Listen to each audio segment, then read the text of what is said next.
நான் நல்லா இருக்கணும், என் வீடு நல்லா இருக்கணும், எனக்கு உண்டான எல்லாம் ஆசீர்வாதமா இருக்கணும்.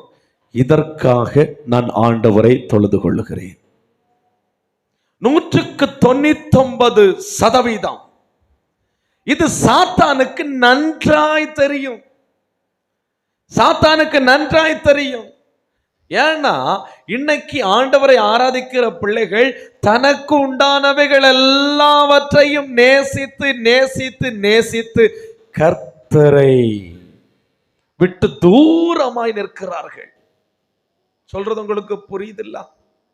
தனக்கு உண்டானவைகளை நேசித்து கர்த்தரை விட்டு தூரமாய் நிற்கிறார்கள். சாத்தான் கை கொட்டி சிரித்து கொண்டிருக்கிறான். சாத்தான் வெட்கப்பட்டு தலை குனிந்து போகிற ஒரு இடம் என்னன்னு சொன்னா, தனக்கு உண்டானவைகளை நேசிக்காத ஒரு பிள்ளையின் மூலமாய் ஒவ்வொரு நாளும் சாத்தான் தலை குனிந்து வெட்கப்படுவான். அல்லேலூயா.